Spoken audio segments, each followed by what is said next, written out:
What's going on, guys? Ben Brewster here at TrailAthletics.com. This video is about the kettlebell wader walk exercise. I think it's a great exercise to train overhead shoulder stability, but we have a couple progressions from the basic kettlebell wader walk that we think will upgrade that exercise for you guys. But first, I want to discuss kind of what is the point of the kettlebell wader walk in the first place. For those of you who just kind of see the exercise on social media and decide that it's something you have to do because some authority figure told you to do it, there's actually a purpose and there's a reasoning behind it.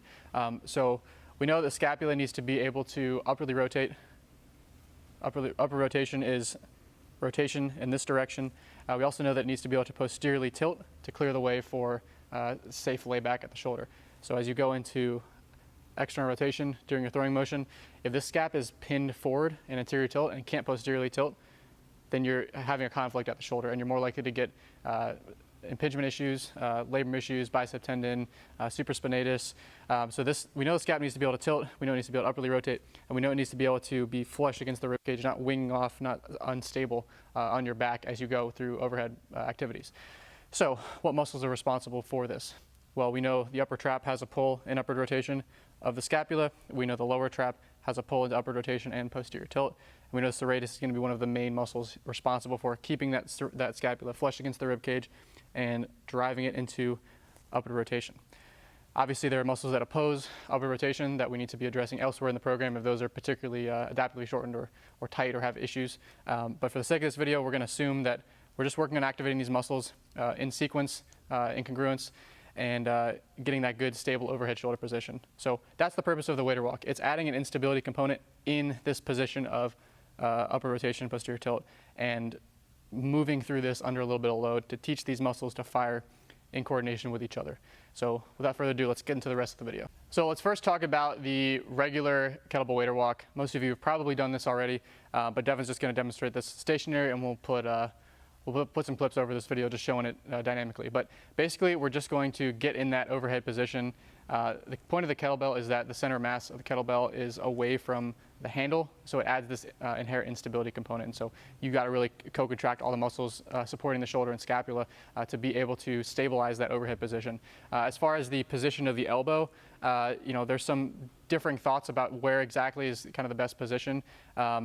For me personally, what makes the most sense is to get somewhere around the scapular plane and a little bit of elevation and protraction. So we know the serratus tends to be most active above 90 degrees and in protraction. It's an upper rotator and it's a protractor of the scapula. So somewhere right here. Probably not going to feel your serratus turn on as much if you're in line with the shoulders, and you're probably going to feel the anterior delt take over if you go too far in front of your body. But within that, there is some freedom to play around with the exact position and see where do I feel the serratus turn on and suction the scap to the ribcage the best. And so for most of you, it's going to be in that slight elevation and that scapular plane somewhere kind of on a diagonal. From here, it's very, very simple. We're just going to go for a walk. You're going to grip that kettlebell very hard. You're going to go for a walk, keep the ribcage down, and basically go until you lose that form. So that's the basic kettlebell wader walk, but can we make this a little bit better? So the traditional progression from here would be just use a heavier kettlebell. The problem, and most of you know if you've done this before, is that if you get sweaty, it becomes more of a grip exercise than anything. If you're using a 35-pound kettlebell and you're sweaty, that kettlebell is just going all over the place and it becomes mostly a grip exercise. The second thing is that if you start doing 30-plus pound kettlebells, usually the anterior delt starts to take over and you finish the set and your anterior delt, your bicep tendon, you're feeling it there, you're not feeling it in the muscles that actually stabilize in the scapula. So can we still get the instability component and progress the weight without having some of those issues? And here's a progression that I think you guys will like. So once you progress from somewhere between a 12 to 15 to maybe 18-pound kettlebell, rather than adding weight from there, we'd prefer to add more instability from there. Now here's how we decided you can add the instability. Most of you have seen guys maybe bench pressing with kettlebells wrapped around bands on the bar. There's different types of instability training out there, but we thought, why not add this to the kettlebell wader walks? So all you need to do is get a band, loop it around maybe a 5 or 10-pound weight, and all Devin's going to do is wrap this around the hand first, then grip the kettlebell. So from here, all we've done is add some instability and add some weight. But again, notice now we don't have a 35-pound kettlebell up here that he can't grip adequately.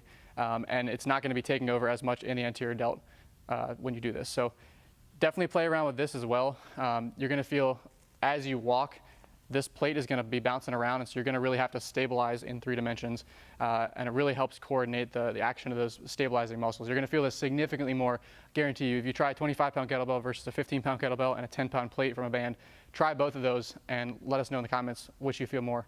Guarantee you're going to feel this one more. So that's the progression number 2. Number 3, it's the same thing, but we can add even more instability versus weight. So yes, we could do a 20-pound weight hanging from the kettlebell, but again, at some point you're going to get the anterior delt starting to take over. If you had a 30-pound weight hanging here and a 10-pound kettlebell, like at some point it's not going to be as effective from a stability standpoint. But what we can do once this starts to get fairly easy is actually add a little bit of a dynamic motion.